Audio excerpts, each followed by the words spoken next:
مسلمان چی شخصی است؟ مسلمان همون شخصی را گفته می شود که ایمان به صفتهای پروردگار دارد، ایمان به روز قیامت دارد، ایمان به بهشت و دوزخ دارد، ایمان به این دارد که پس از مردن انسان نمی‌کشه و از بین نمی‌رود و روح انسان باقی میماند و فردا روز قیامت همون روح در بدن بار دیگر زنده شده در پیشگاه پروردگار حاضر می شود و هر کاری که در دنیا کردگی هست از نیک و بد در پیشگاه خداوند متعال جواب او را میگه. مسلمان همون شخص گفته می شود. متاسفانه در میان ما بسیار کسایی هستند که میگن ما مسلمانیم. برای چی میگن ما مسلمانیم؟ برای اینکه تاجیک هستیم.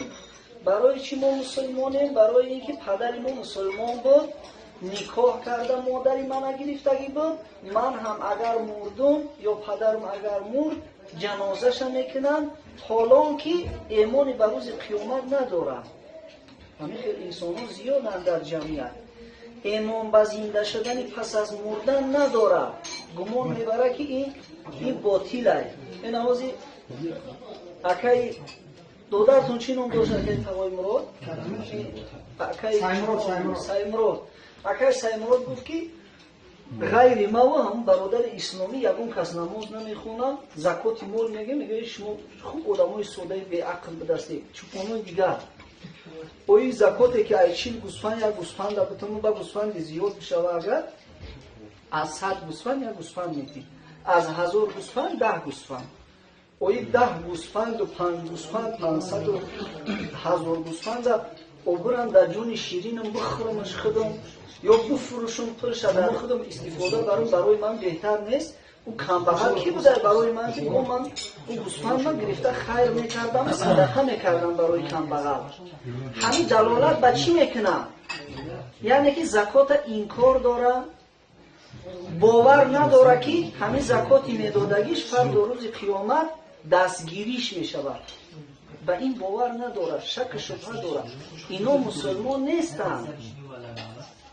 مسلمان میدونه که این حیات هستی، این زمین و آسمان، این ماه و ستاره و این تمام این جوک و جاندارهایی که در عالم کائنات هست، اینا به خودشون صاحب دارند. ابر و باد و مه و خورشید و فلک در کارند که تو نان به دست آری و به غفلت نخوری. این گوشتی که میخوریم، این نانی که میخوریم، از او جهت که میگه تمامی طبیعت در خدمت تو انسان هستن. ابروی که چندین کیلومتر از بحر بخار شده، چندین هزار مسافه را طی میکنه و مقدار معین در یک زمین تشنه باران میباراند. یک مقدار معین همه آبی ابر نمیریزه، همش اگر بریزه آبخیزی میشود، همه را میشوید. باز باقی مانده با واسطه باد با چندین هزار کیلومتر یا چند صد کیلومتر دیگر رفته و باد یک زمین دیگر را آب میده. اوی باد کی فرمان داد که این ابر به اوجا ببره؟ اوی چند میلیون ها میلیون تن آوره که در بالای سر ما سیاحت میکنه، انسان عقل و فراست داشته باشه میدونه که این را یک ذاتی که بسیار قدرتمند و دانا هست، این ابر این قدر تون آب در بالای چیز کشیده به یک جایی زمین تشنه برده زمین آب میده، این قدرت توانا کرده میتونه. یک نسوس انسان ها میسازن که مثلا از پستی 5 متر 10 متر آب کشیده بود با نسوس صاحب داره به خود شکو نسوس ویران میشوه. با این کائنات، این ابر و ماه و این تمام این چیزها در خدمت هستن، خیال میکنه این خود به خود شدگی هست. او چکانی به عقل گفته که من گفته ساده ایم که گوسفند میبردم در کمبغل میتونم در جون شیرین میخورم. او در حقیقت به عقل ساده همون چکانه. او نمیدونه که پگرش میبره، نمیدونه که فردا روز قیامت در پیشگاه خداوند حاضر کردن میشود، نمیدونه که خدای تعالی میگه آخی من تو چپانی به عقل چشم دادم، عقل دادم، گوش دادم و قدرتای من را دیدی، برای چی عقل تا کار نفرمیدی؟ مگر شنیدگی نبودید بار قرآن در پیش تو گفتگی نبودن که خدای تعالی میگه زکات هست، نماز هست، پرسش هست، دوزخ هست، بهشت هست. از همه این اندیشه را نداره که میپرسنش. همه از بهر تو سرگشته و فرمان بردار، شرط انصاف نباشد که تو فرمان نبریست. وقتی که میگه تمام طبیعت در خدمت تو هستند، از روی انصاف نیسته که تو فرمان نبری، تو بی نمازی کنی، تو زکات مال تنکی، تو ای خدا نترسی، تو زید خدا مبارزه داری. این از روی انصاف و آدمگری نیست. از این جهت الان ما در معرکه جوانان، معرکه نکاح شرکت داریم. بعضی شما زن داره، بعضی هاتون نداره. خداوند صاحب آیده های صالحتون بگردانه که پیغمبری نازنین ما و شما حضرت محمد صلی الله علیه و سلم گفت که زن بگیرید. جوانایی که زن ندارن باید که زن بگیرن. زن گرفتن، ازدواج کردن سنت پیغمبر خدا صلی الله علیه و سلم است. اگر که جوان شهوتش بلند شدگی باشد، احتمالی در زنا رفتن باشد، برای او واجب است باید حتما زن بگیرن. بعد فرزنددار میگه بشوی پیغمبر خدا. هر فرزند مسلمانی که پیدا می شود او بنده خدا هست. خدای تعالی بنده های خودش دوست می دارد. حضرت محمد صلی الله علیه و سلم امت خودش دوست می داشت.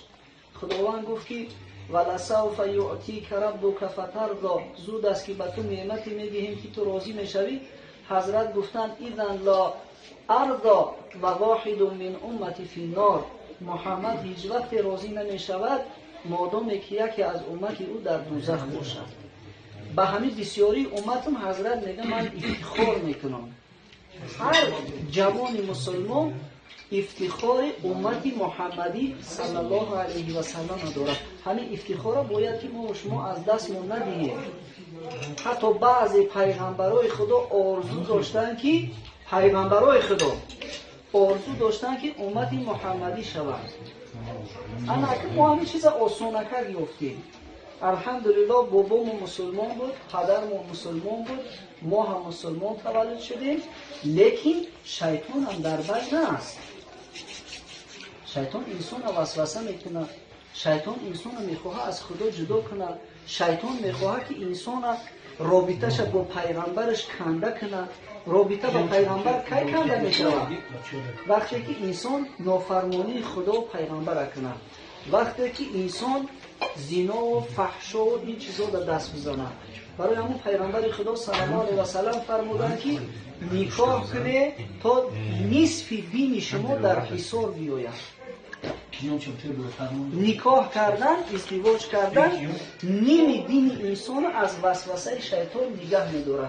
از برای نصف دیگر دینتون پیغمبر خدا گفت که تقوا را اختیار کنید. برای همون جوانای خوب شما اگه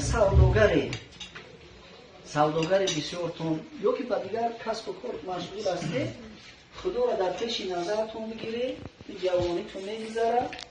پگه بعدی مردی هست، بعد از او پیری هست، بعد از او مردن هست، بعد مردن باز زنده شدن هست، امتحان قبر هست، منکر و نکیر میپرسند، و امتحان روز قیامت هست. یا البته شدنی هستند.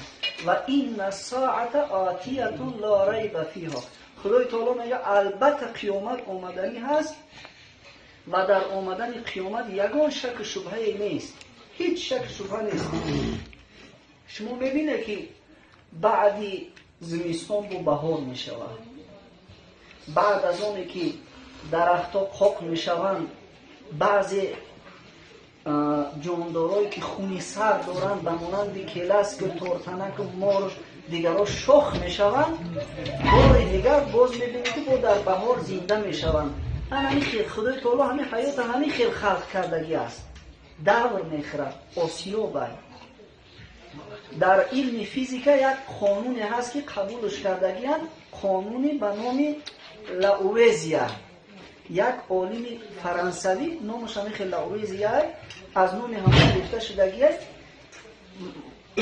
همین یعنی چرخزنی. او حجت آوردگی که میگه همین آب ما می نوشیم مایع می شود در بدن ما می دروید، بعد با واسطه پیشاب می بروید، باز زمین او را می کشد، بخار می شود، به آسمان می رود، در آسمان با می بره زمین در علف می شود، علف او آب جذب میکنه، از خودش میکنه، شیره پیدا میکنه. حیوان او گوسفند او علف می خوره و با ما گوسفند می خوریم. میگه همه قانون فیزیکا در تمام همه عالم هستی هست. به انسان هم داخل داره، به حیوان هم، به نباتات هم، همه چیز هست. از جمله به انسان هم خدای تعالی میگه از خاک خلقت کردم، از خاکت آفریده خاکی یا بیدار باش، خاک بودی خاک گردی در میان هوشیار باش. با باری دیگر میگه خاکش میکنم، بعد دفعه دیگر با گشته با انسانش میکنم، بعد میگه او اخیو اگر نیک باشه بهشتی جاویدان، اگر بد باشه دوزخی جاویدان، اگر مسلمان باشه و کارای گنده کردگی باشه موافق کارای کردگیش جزاش میگینه و بعد نجات مییابد. حیات همین خیلی خلق شدگی. شریعت از ما چی خواسته؟ 5 وقت نماز، روزه ماه شریف رمضان، همین دینای مسلمانی ها هر فرد مسلمان باید بدونه. زکات مال، کسی که پولش به نصاب رسیدگی باشه $3200 96 گرم طلا، یا که گوسفند 40 در رسیدگی باشه، گاو 30 در رسیدگی باشه، زکات همین را به کمبرل دادن. بگذار که کمبرل مثلا غیر پدر و مادر و فرزند و زن و شوهر اکش باشه، دادرش باشه، تقایش باشه، امکش باشه، همسایش باشه، خیشش باشه، مسلمان باشه، زکات به او دادن. روزه ماه شریف رمضان گرفتن، طواف خانه خدا کردن، هر کسی قدرت توانایی داشته باشه. همین از چیزایی که منع کردگی است: عرق نخوردن، نوشاکی‌های مست کننده استعمال نکردن، گوشت خوک استعمال نکردن، حیوانات درنده را گوشتشون نخوردن، سگ، خوک، خر، این چیزا را استعمال نکردن. این چیز از ما طلب کردگی هست. از معاملات یک کس فریب نکردن. مسلمان پیغمبر خدا صلی الله علیه و سلم گفت که چیزی را از برای خودش راضی نیست در حق برادرش راضی نمیشود. نمیخواد که یک از فریبش کنه، تا هم در معامله باید که فریبش نکنی. یک کس فریب نکردن. بعد دختر نامحرم که نکاح کردگی نیست، نکاح رسد نیست، به اون نزدیکی نکردن.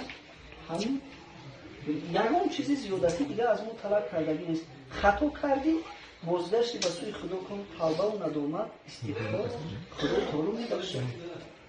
دینی بهترین یک برادر اسلامی گفت که من قدر اسلام با قدر اسلام وقتی رسیدم که نیپال رفتم. نیپال مرکزی بگیم بود پرستا ها، اینا به نزدیکی زمین لرزه شد، بوتاشون هم همه خداهای باطلشون هم چپشید، خونه هاشون هم چپشید، هم بوتا را خدا گفته همونا را پرستش میکنن. سبحان الله میگه این قدر مردمی تماما تربیه ویران یافتگی، دینشون دین باطله.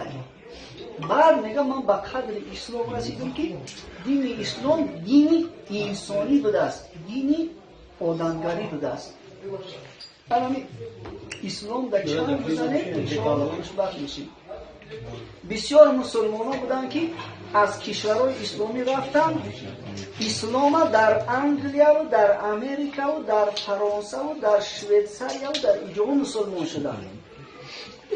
پدر و مادرش مسلمان بود، میگو ما مسلمان، الحمدلله مسلمان بود، تمام گهخری میکرد، یگان اندیشه نداشت، قدر اسلام و مسلمانی را نمیدونست. بعد رفت اسلام در او جدید. وقتی که اون مردم هم میبینن دینشون چخیله، اخلاقشون چخیله، بله از نقطه نظری اگر اقتصادی پیش رفتگی باشن، از نقطه نظری اخلاقی بسیار درجه پست در کرد. میدونین که حوزی گلوبویا را امریکا و اروپا و ایران بردار کرد بسیار. میخواهند که همینا را در کشورهای اسلامی هم پیاده کنند. در بین ارخیپیسکوپ و گلوبویا پیدا شدیم. وزیر کارهای خارجه نیمیسو گلوبویا همجنس مردک هم نکام میکنه، زنک به زنک میرسه. با بایی بسنده نمیکنن. همین هم میگن که در قید زکس بگذرونیم. در بسیاری مملکت های یوروپا اجازت گرفتن، رسما اجازت گرفتن، میرن در حجتاشون مثلا جمشید شوهر فیروز زن در قید میگیرن. برای چی به این پستی رفتن و یا دینشون دین باطله. و حضرت عیسی را نعوذ بالله از همون دین حضرت موسی و عیسی گشتگی هم عرق خر وری می نوشن، گوشت خوبم میخورن. افلاس دخترش قطعی یک پیرخر دیگر خونش میآید و به دخترش خون میرسه، جزیر شدگیان. اگر که ما به قدر همین دین اسلام نرسیم، اگر که ما چنگ به همین اسلام مستحکم نزنیم، انمو با واسطه انمو اینترنت و فیلم های گالیوود ایو را تشویق دارن در بین ما و شما، انمی ما را همین خیلی میکنن. بیشتر اگر تاجیک هم میگفتن که در فلانی کنته تلخش میکشید، واه بدبخت دانش بری که بچه خالی هم دادنی چی بزدی کنته بدهیم کدن علا تلخش میکشید. اویستا دینه که مردم خیلی عادت کردن، خیلی عادت. در اخبارا را میگن که گلوبوی های تاجیک دعوا کردنیان در آینده قانونا اجازت بگیرن زکس کنن هم دیگرشون. زن دیم سیم و چهارم در اسلام خدای تعالی اجازت داده این جنایت و گناهی حساب میخوره. نعوذ بالله. این قانون دنیا هم خیلی احمقانه است. زنا کنه درست، تجاوز کنه جنایت، اگر نکاح کنه جنایت. الان شاید در آینده در قانون‌های اروپا زن دیم سیم درست نیست که الان گلوبویا را نکاحشون اجازت داد. بعد الان خیلی مو میکنن. بعد دخترش میآید قطعی از پیرخر دیگر خونه که اوتا شناس شب کیه؟ این خیلی انگلیسی بویفرند این جورای مای دخترش جورش میوره، زنش شمیویه در چی میقفه کار کرده است. اوه تو رشک میکنی، محکومش میکنه، با سود کشک میکنه شوهرش. هم بدبخت خیانتش میکنه، هم شوهرش گناهگار میکنه و سود کشک میکنه. با هم را محکوم میکنن که این مردک عقیل مونده احمق بوده که زنش نفهمیده. نمیخواد کوشش دارن که سفید در پیش چشم ما سیاه کنن. سفید میگیره در پیش چشم میگه اینه بچه زملا اسدلو این سیاه است. تو بگو چه نمیگه. انا این خصالت تو میتکی حرام کرده خدای تعالی در نظرت حلال میشه و حلال کرده خدای تعالی در نظرت حرام. زنا اینا چه خیلی در جمعیت ما هست، در قانون ما هست. زنا اجازت هست، زن دیگه جنایت. یکی از داملاهای معروف در منطقه کلوب میگن برای چند زنی محکمش میکنن.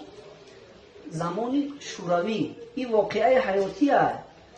بعد سری هر چند وقت ای مسکو می اومدن سنجیش که برای چی ترمش دادن مردم پرسپوس میکردن. بعد نماینده مسکو میپرسش برای چی میگه محکمه کردم؟ میگه برای دختربازی. خیلی برای دختربازی؟ میگه همین خیلی لبامیتسا من. او میگه گفتگیم چند زن گرفتگی نمیگم. او بینه هم زک سیمده من یکش در قیدی نمیمد. او دیگراش همین لبامیتسای من معشوق آمد. این میرای توجیکو رای ارس جنجال میکنه که شما دیمونه احمد چی؟ قانون نیست برای لبامیتسا داره محکم کردم و آزادش کردم. که اون میگن آخی دروغ میگه این نکاح کرده من خیلی شما نمیدونم. همون یا تشمیگه زن من دیگرش لباس بودم من آزادش کنیم بدارد آزادش میکنم. همین خیلی جواب بوده. برای همین یگانه راهی درست سالم بودن انمی به اسلام چنگ زدن، به قرآن چنگ زدن، به حدیث‌های پیغمبر خدا صلی الله علیه و سلم چنگ زدن. اینطور اگر به چنگ بزنیم ما را شکستن نمیتونن. بسیاری قوم و قبیله ها و خلقیت ها بودن که هویت خودشون از دست دادن. در ما دعوا میکنن که جهانی شوی رفته ایستاده است، گلوبالیزاسیا. بعضی خلقیت ها زباناشون گم کردن، عرف و عادتاشون گم کردن. احتیاط کنید. همون خلقیت هایی بودن ما برای چی عرف و عادت ما گم نکردیم، زبان ما گم نکردیم؟ برای که در اسلام بودیم. اسلام ما را نگذاشت که روس بشیم. 70 سال روسیه در بالای ما حکمرانی میکرد، ما باید روس میشیدیم. بسیاری سردفتر چیزی ادبیات تاجیک میگفت. یکی از چیزای ادبیات تاجیک مومن قناعت قطعی اهل بیتشون روسی گپ میزدن. بسیاری حکومتدارای ما، رهبرای حکومت تاجیکستان با اهل بیت خودشون روسی گپ میزدن. عیب میدونستن، آر میدونستن زبان تاجیکی را، آر میدونستن دین اسلام. با همون بیچاره همون چند مسلمانی بود که اینا را عقیب مونده میگفتن، با همون بیچاره اسلام گفتن، تاجیک گفتن، چی گفتن، همینا با همون زبان نگه داشتن. خدای تعالی هم امام شما را هدایت کنه، کسایی که همسر ندارن موفق شون بگرداند که صاحب همسرای صالح گردن، کسایی که همسر دارن پروردگار صاحب فرزندان صالح شون گرداند. چی مراد مقصودی که داشته باشه با فضل و مرحمت خود برآورده پروردگار جیان اکای سفرعلی راحت شهر خوشبخت بگردانه، همراه عروسش صاحب فرزندان دوسترو یک زیباشون بگرداند که خدمتگار پدر و مادر و سبب آبرو و افتخار اهل بیت گردند. ربنا هب لنا من ازواجنا و ذریاتنا قرة اعین واجعلنا للمتقین اماما.